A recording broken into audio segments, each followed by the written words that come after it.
నమ్మించి మోసం చేశారు. నిధులివ్వకుండా నిర్లక్ష్యం చేశారు. మొత్తంగా ప్రజలను నట్టేటా ముంచారు.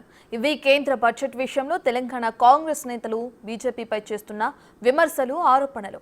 కేంద్ర బడ్జెట్లో తెలంగాణకు జరిగిన అన్యాయానికి నిరసనగా ట్యాంక్ బండ్ అంబేద్కర్ విగ్రహం వద్ద నిరసనకు దిగారు కాంగ్రెస్ నేతలు.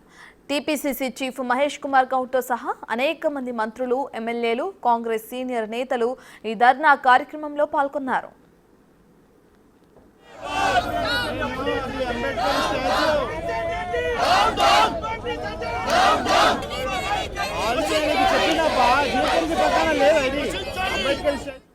సీఎం రేవంత్ రెడ్డి ఎన్నోసార్లు ఢిల్లీకి వెళ్లి వినతులు సమర్పించినా కేంద్రం ఒక్క అంశాన్ని కూడా పట్టించుకోలేదంటూ ఫైర్ అయ్యారు నేతలు. ఇది పూర్తిగా వివక్ష అంటూ ఫైర్ అయ్యారు. అసలు తెలంగాణ అంటేనే బీజేపీకి ద్వేషం అంటూ తీవ్ర ఆగ్రహం వ్యక్తం చేశారు మంత్రి సీతక్క. 8 మంది బీజేపీ ఎంపీలను గెలిపిస్తే కేంద్రం తెలంగాణకు ఇచ్చింది గుండు సున్నా అంటూ ఫైర్ అయ్యారు ఆమె. ఇవాళ రాష్ట్ర ప్రజలు 8 సీట్లు ఇస్తే మరి ఆ 8 మంది ఎంపీలు, అందులో 2 కేంద్ర మంత్రులు మనకు తెచ్చింది గుండు సున్నా. అయ్యా ప్రజలు కూడా ఆలోచించాలి.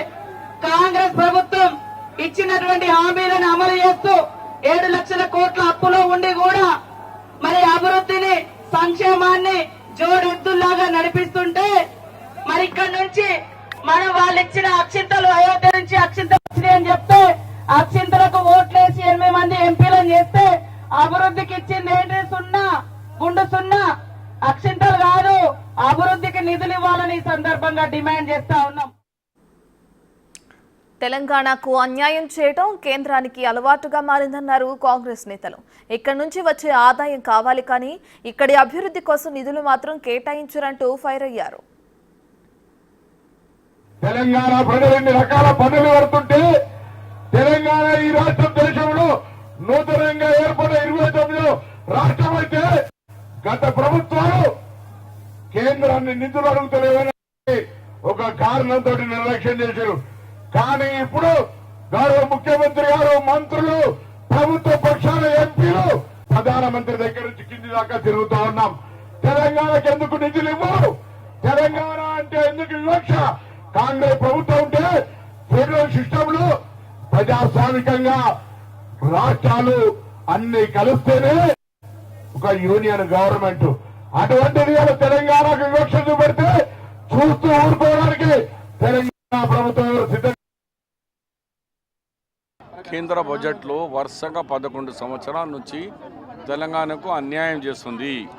గతంలో ఏమన్నారు, కేసీఆర్ గారు బడ్జెట్ అడుగుతలేరు కాబట్టి మేము ఇయ్యలేదన్నారు. ఇప్పుడు ఈ గౌరవ ముఖ్యమంత్రి తెలంగాణ రేవంత్ రెడ్డి గారు ఎన్నోసార్లు ప్రధానమంత్రితోని ప్రతి మంత్రితో కలిసి రైల్వే, మెట్రో రైల్వే అని కలిసినారు.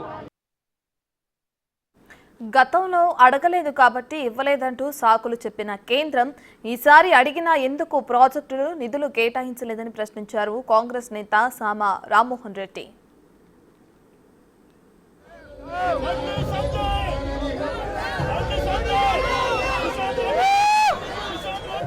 రాష్ట్రానికి ఇచ్చేటటువంటి విధానాల్లో గత 10 సంవత్సరాలు కూడా రాష్ట్రంలో అధికారంలో ఉన్నటువంటి బీఆర్ఎస్, కేంద్రంలో అధికారంలో ఉన్నటువంటి బీజేపీ రెండు కూడా పరస్పరంగా వీళ్ళు అడగలేదని, వాళ్ళు ఇయ్యలేదని చెప్పి ఒకరి మీద ఒకరు దుమ్మెత్తి పోసుకుంటా మొత్తం మీద తెలంగాణ ప్రజల నోట్ల మాత్రం మన్నుగొట్టారు.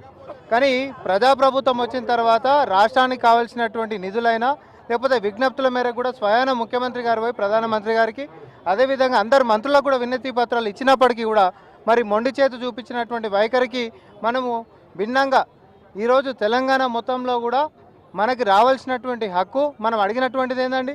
ఇందిరమ్మ ఇండ్లు కడుతున్నాము, ఒక 20 లక్షలకి కానీ కేంద్రం నుంచి ఏదైతే పీఎం ఆవాస్ యోజన పథకం కింద మరి కేంద్రం ఇచ్చేటటువంటి మద్దతు ఉంటుందో గతంలోనేమో అడగలేరు కాబట్టి ఇవ్వలేదని చెప్పన్నారు. మరి ఇప్పుడు స్వయాన ముఖ్యమంత్రి గారిపై ప్రధానమంత్రిని అడిగినా కూడా ఎందుకు ఇవ్వలేదు అనేటటువంటి దాని మీద మరి పంచాయతీ తెలంగాణ ప్రజలకు రావాలి, ఇది తెలంగాణ ప్రజలకు తెలవాలి.